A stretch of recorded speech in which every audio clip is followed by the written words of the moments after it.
hiperinflacionarios, nosotros consideramos, aparte de la firma, que estamos en un ambiente multimoneda. ¿Por qué un ambiente multimoneda? Porque, como comentaba Miguel, usted va a un supermercado y prácticamente la caja está llena de dólares. Y es más fácil pagar en dólares que pagar en bolívares. Y hay compañías que no son grandes, son medianas o son pymes, que su sistema contable no está parametrizado para medir bolívares y dólares. Entonces, para esas empresas, a efectos de todavía su moneda funcional sigue siendo el dólar, el bolívar, y por lo general siguen generando caja en bolívares, el primer valedor o su estrategia tiene que estar focalizada en aumentar la generación de caja, mantener un control estricto del capital de trabajo, evitar el margen de maniobra. No puedo tener tanta liquidez, o mejor dicho, no puedo tener exceso de efectivo porque se devalúa. Entonces, pero sí no puedo gastarme todo el efectivo, tengo que tener ese cierto dinero bajo el colchón, como que uno dice, para evaluar ese efecto o margen de maniobra.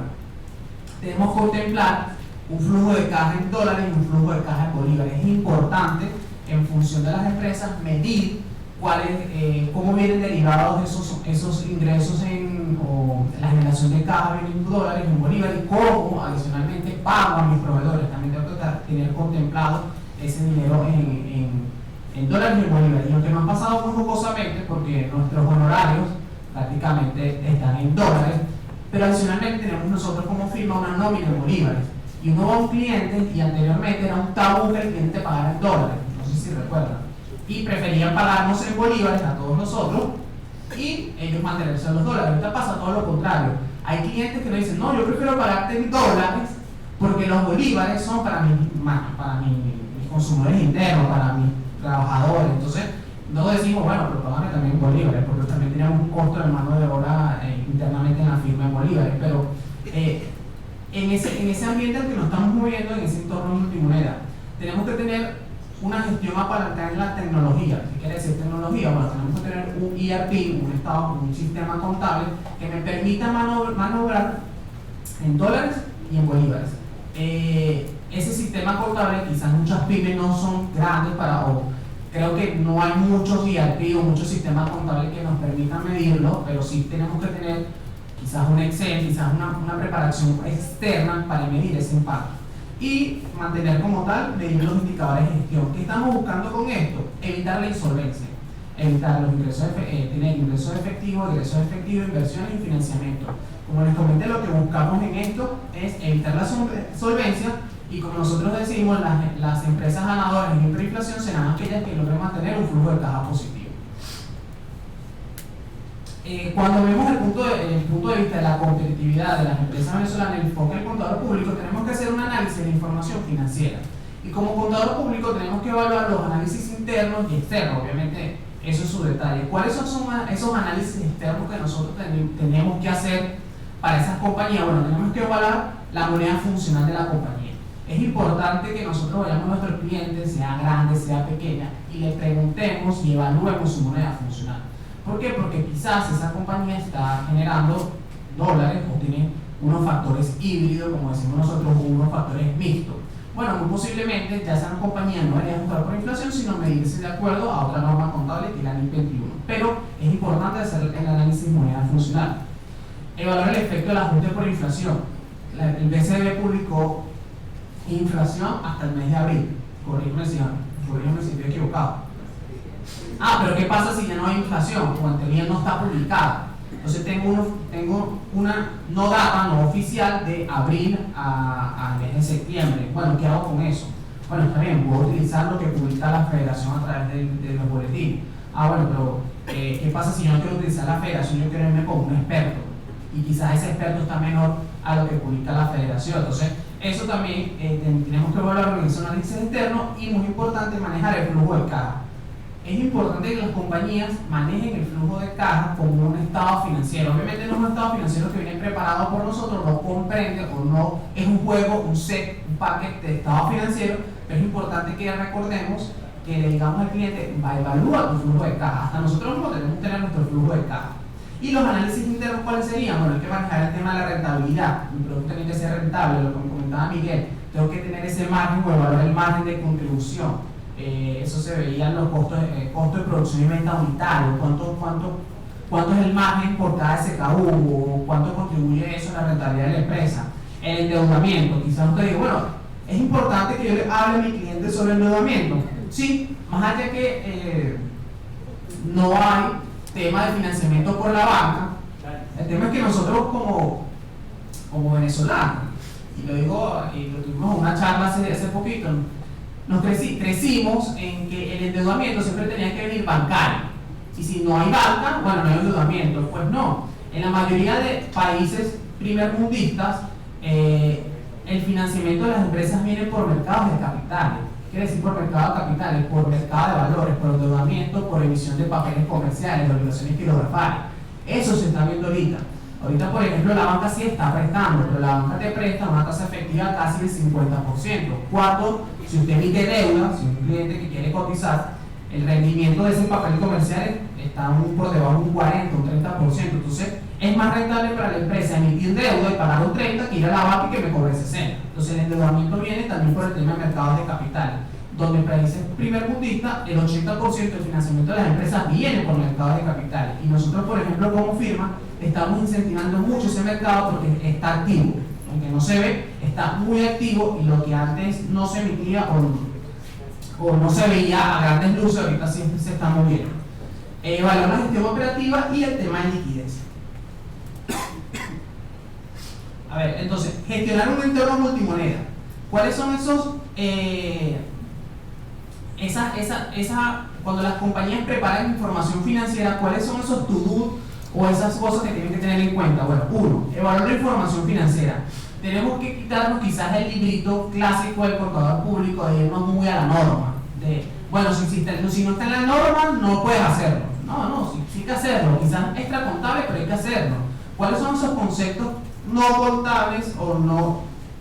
Y eso que no se puede nombrar. Bueno, costo de reposición. Quizás, obviamente, bajo un monitor, el costo de reposición está prohibido, pero las compañías, si no se miden por costo de reposición, están fritos. Obviamente, el costo de reposición no me sirve para medir mi inventario, no me sirve para yo dar una opinión razonable sobre esos estados financieros, pero sí tengo que medirlo extracontablemente, pero sí debo medirlo, porque yo tengo que saber cuánto me cuesta ese producto si quiero reponerlo. ¿Sí me explico?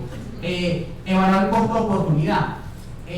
Son temas que no están en la norma o no existen en la norma, pero tenemos que evaluarlo, costo de depreciación, entre otros. Es decir, tenemos que quitarnos quizás el speech de muy el librito y adaptar, dar soluciones a los clientes. O sea, nosotros sabemos que todos aquí, los clientes saben que todos nosotros sabemos, por eso nos contratan. Pero lo que nos están buscando con nosotros es decir, bueno, ayúdame con mi problema. No estoy pagando que tú me digas y me redactes la norma y me la digas del ABC. Yo el ABC también me lo sé, yo necesito que me solucione. Y esa solución pasa un poco por esto. Evaluar los índices, utilización de índices y estimados, tales como tasa de inflación interna. Hay compañías que, por ejemplo, tuvimos el año pasado que hicimos un análisis de un cálculo de tasa interna o tasa de inflación interna, y como comentaba Miguel, a ese cliente la inflación interna le daba entre 100.000 y 200.000 cuando se está evaluando en la calle, por decirlo de alguna manera, una inflación de 2 millones, 1.500.000, 500.000, 700.000, y aunque esa inflación externa es la que yo tengo que utilizar para ajustar por inflación, ellos utilizaron esa inflación interna para medirse internamente para la toma de decisiones. Pero usted a un cliente le pregunta, ¿cuál es tu tasa de inflación interna? ¿Y qué es eso? Entonces hay que proponer a los clientes medir esa inflación interna. Y tipos de cambios referenciales. Por ejemplo, bueno, yo sé que tengo que utilizar la tasa de ICOM. Ahorita no hay tanta diferencia entre el ICOM y paralelos, pero debo obtener un reporte aparte donde yo pueda medir, bueno, ¿qué pasa si mi moneda funcional es el dólar? Bueno, ¿qué pasa? O el bolívar, como ustedes quieran ver, bueno, ¿qué pasa? Yo quiero medir mi estado financiero en paralelo. ¿Puedo? Sí, pero ¿voy a emitir opinión sobre eso? No, pero puedo tenerlo extracontablemente. Evaluar, obviamente, el tema de la moneda funcional, ya lo hemos hablado, y la data financiera contable. Tenemos que tener una buena segregación entre dólares y bolívares, ver cómo está equilibrado mi estado financiero a efectos de que yo pueda tener una mejor toma de decisiones. Y ya por último, ¿cuáles serían esas empresas que sean más competitivas? Bueno, aquellas que logren aplicar estrategias innovadoras, que tienen que tomar decisiones rápidas y oportunas, aquellas empresas que logren retener los mejores talentos, tener un modelo de negocio atractivo, cuidar la masa, y lo que dice mucho, por ejemplo, Alberto Fiuli, que muchos de ustedes aquí lo van a escuchar nombrar, lo han escuchado en charla, hay que ser disruptivo y aprovechar las oportunidades. Y Alberto y Miguel tiene una frase que dice, bueno, si queremos lograr un resultado distinto hay que hacer cosas diferentes. Entonces, ¿cuál es esa cosa diferente? Bueno, quitarnos el tabú del debe y el haber. Ya eso no, sí sirve, pero actualmente en el entorno país que vivimos, el debe y haber no nos va a generar a nosotros como contadores honorarios, porque las empresas lo que buscan son soluciones, no es que me cruce el debe y el haber, aunque también es importante. Bueno, muchas gracias.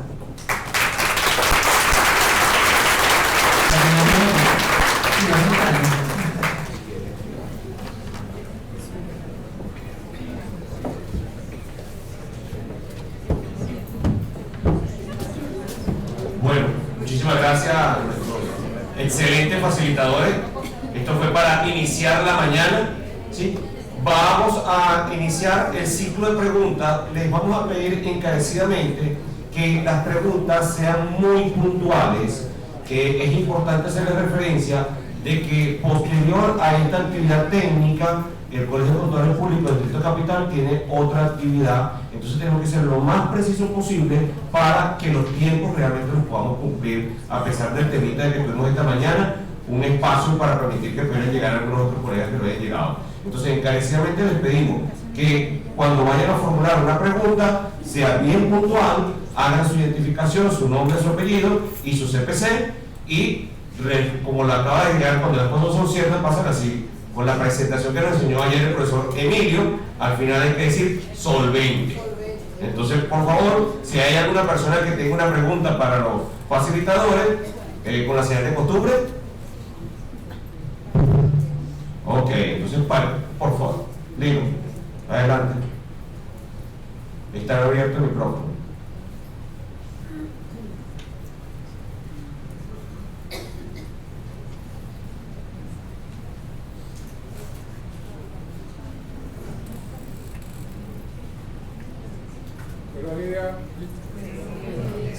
El micrófono, por favor. No, para que no sé si está apagado. El micrófono, Eduardo. ¿Está prendido?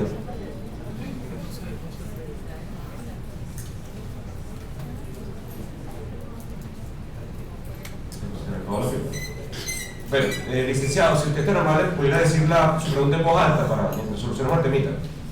Sí, buenos días, Lino Álvarez, 6483. Buenos días. Más que una pregunta, hay varios detalles que complementarían la exposición técnica. Para ir a una estructura de costos, las compañías prácticamente tienen que planificar toda su estructura, significa que tienen que saber todos sus gastos, toda su producción de ventas y todo lo demás para poder planificar eso. Segundo es, si vamos a la estructura de costos, que es la parte de fija y variable, la mayoría de las compañías se está manejando con un concepto que manejan en el pasado que es estándar, poder manejar las diferentes cosas. Un tercer punto que hay en las investigaciones que he hecho, muchas compañías se están yendo al DTL, que es una forma de control de estructura de costo y todo. Ahí he llegado a una firma que es la Gran Toto, que tiene un sistema llamado Digital, que han diseñado ellos específicamente para el control que tiene que ver con la parte del costo de los proveedores y el costo de planificación usada. Entonces, esto no es sencillamente fácil, sino que cualquier compañía hay que planificar su venta, su costo, y tiene que haber una medición contra esa situación para poder ir evolucionando el programa. El resto de lo demás, yo lo veo, digamos, que se ve muy sencillo, muy fácil. El otro elemento que yo me he tocado mucho es, estoy hablando en este momento, estoy desarrollando con algunos colegas lo que es un plan de costo totalmente antiguo. Y una de las grandes situaciones que yo me conseguí fue en el costo de venta, donde tengo dos características, que tengo el costo indirecto, que es inventario inicial, más compra de inventario final, y el costo indirecto, y el costo directo, que es el costo directo del tema de futuro para control. En grandes empresas, como las que ustedes manejan, si no son empresas que se manejan con un control de estándar, de planificación contra eso, no van a poder evolucionar porque no tienen con qué mediar. Muchas gracias. Sí, por favor, como lo acabo de decir, para que seamos bien concretos en las preguntas. CPC 108-454, Diana Gutiérrez, Solvente. Mi pregunta va en Ya, tema tienes el de- micrófono que ya lo están entregando. Ahí lo tienes. Mi pregunta es una recomendación, a ver cómo me pueden ayudar. Tengo un cliente que es una distribuidora. En el momento de que hablamos en ventas de los productos, ellos me dijeron a mí que no pueden exigirle al cliente el pago de contado porque existe mucha competencia, porque son productos de consumo masivo. Entonces ellos me dijeron, si yo coloco el producto a lo que está 25.000 bolívares X producto, yo tengo que bajar el precio porque existe mucha competencia y yo como distribuidora tengo que rotar mi inventario. Ellos dan crédito y al dar el crédito, obviamente les hablé del valor del dinero en el tiempo y ellos me dijeron que necesitaban dar crédito porque eran como beneficios que le dábamos al cliente. Entonces yo siento que estamos perdiendo porque damos un bajo costo y aparte del bajo costo damos crédito a los clientes para poder hacer la rotación de su inventario. A ver, la recomendación aquí, efectivamente, ahorita te voy a responder con casos que estamos viendo. Efectivamente, hay créditos, o sea, hay un volumen, no que son créditos de 30 días, pero sí hay niveles de créditos que van entre 5, 7, 10 días, dependerá mucho de tu estructura interna y el músculo que tú puedas tener como distribuidor y que el número de crédito que le puedas dar a tu cliente. Luego, y seguramente lo habrán escuchado, volvió, ya era una figura que existía, pero volvió una figura que se está retomando, que es el inventario en consignación, dado a todos los temas de disminución del consumo. Pues ese distribuidor le dice al cliente, que pues, seguramente es un detallista, ¿okay? Una cadena de supermercado, abasto, un retail, ¿okay? Le dice, mira, yo te pongo la mercancía en tu anaquel y hasta que tú cobres no me pagas, ¿okay? Es una especie de forma de crédito, pero es una fórmula que han buscado muchas grandes, no voy a decir el nombre, pero no espero que se me escape, muchas cadenas de supermercados, muchas cadenas de farmacias, para de alguna forma aliviar el tema de la caja, porque si yo te coloco los productos y te pago, esa cadena de retail se va a quedar con el producto en el anaquel a lo mejor 15 o 20 días, pero yo ya te pagué y yo voy a recibir ese dinero 20 o 30 días después por la baja rotación que están teniendo los inventarios y la mercancía en los anaqueles. Y eso es algo, entonces ahí siempre va a haber una negociación entre ambas partes. Si hay días de crédito, evalúen el tema del inventario en consignación.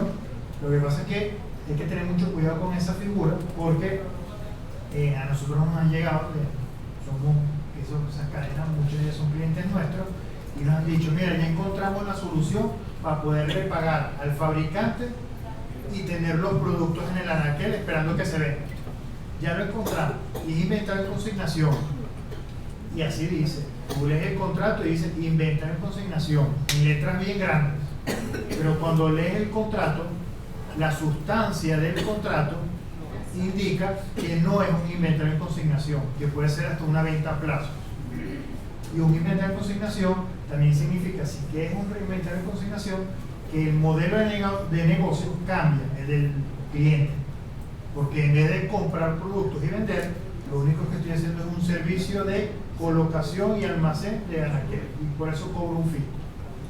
Entonces, no tengo una solución, una 100%, pero sí hay los días de crédito, los tienes que analizar. Claro, porque existe mucha competencia en el tema del consumo masivo. Hay competencia y disminución del consumo, ambas cosas. Entonces tienes que analizar, si hay días de crédito, tienes que analizarlo. Hay fórmulas que se están ideando, tipo de inventario en consignación, hasta la venta a plazo.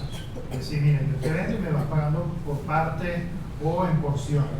Entonces, podríamos hablar luego para ver otras soluciones, pero sí hay. Gracias. Bueno, muchísimas gracias. Vamos a darle un fuerte aplauso a nuestros facilitadores.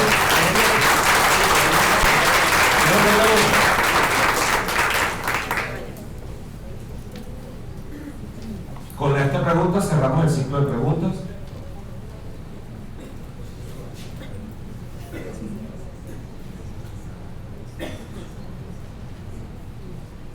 Buen día, mi nombre es Del Hernández, 145-416, solvente. Por lo general he hecho varias preguntas porque por la inexperiencia que tengo, ¿no? Trabajo con una constructora y esta constructora le exigen a la empresa, por ser obras por tiempo determinado, que le entreguen un presupuesto con una estructura de costo. Pero las obras por tiempo determinado son por 3 meses. Y todos los meses hay una inflación sostenida, bueno, yo digo mensualmente, es que se le hace un cálculo en base a los porcentajes de inflación, pero cuando yo voy a la información financiera me doy cuenta que hay muchos gastos en los que incurre la empresa que no incrementan a ese mismo porcentaje de inflación, porque esta empresa que la contrata le pide que mensualmente le pase un ajuste en todas las partidas. ¿Qué debería hacer yo? Porque yo tomo un índice para hacer esos ajustes, pero sí me doy cuenta de que no lo estoy haciendo realmente como lo están haciendo distintos gastos en los que incurre, como servicios especiales contratados, más profesionales. ¿Qué cálculos debería hacer? ¿Cómo sería la forma correcta que debo ajustar esas partidas? A ver, con la información que me has dado, a ver, eso es lo que comentaba Pedro y comenté yo, ver la inflación interna, es decir, tú no puedes, para hacer tu proyección o tu cálculo de tu estructura de costos, hoy hablamos de compañías de manufactura, pero este es un presupuesto de costos para ejecutar una obra. Entonces, los costos no crecen con el mismo porcentaje, no crecen con el mismo nivel. Entonces, tú tienes que hacer una correcta segregación de esos costos y ver a qué variable están indexadas. Si es compra de cabillas, por ejemplo, posiblemente la variable más idónea es la devaluación, porque prácticamente las cabillas vienen 100% importadas. Pero si estás hablando de mano de obra, que pueden ser los obreros, los técnicos, posiblemente esa se acerque más a inflación, porque estás hablando de sueldos y salarios o costo laboral que está más cercano, indexado a temas de inflación. Entonces tienes que evaluar cada uno y en función hacia esa proyección. Y dos, además de hacer esa segregación de data, no deberías quedarte con una sola proyección. Deberías manejar escenarios. Escenario 1 con estas premisas, escenario 2 con estas premisas y escenario 3 con esas premisas. O sea, tú no deberías darle al cliente un solo escenario, deberías darle, porque estás de alguna forma proyectando un precio de ejecución de la obra en base a una estructura de costo a 3 meses. Entonces deberías darle, mira, yo sé los costos ahora, pero en 3 meses pueden variar. Entonces deberías tener un rango, un análisis de sensibilidad. Si esta variable cambia, estos costos van a ser más adicionales.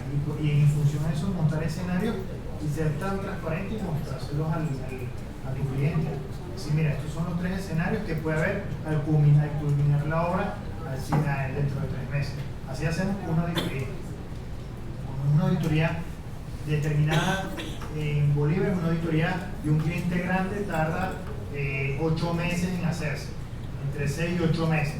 Yo puedo fijar con ellos a lo mejor un precio en dólares, para hacerle aquí y hablar de auditoría muy francamente. Yo fijo con ellos un precio en dólares, pero el cliente no genera dólares, me paga en Bolívar.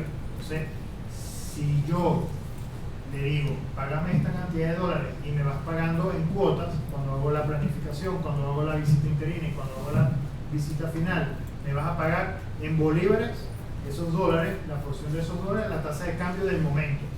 Pero posiblemente yo me quede corto allí porque mi estructura interna de costos laborales posiblemente están indexados en inflación y están por encima de la devaluación.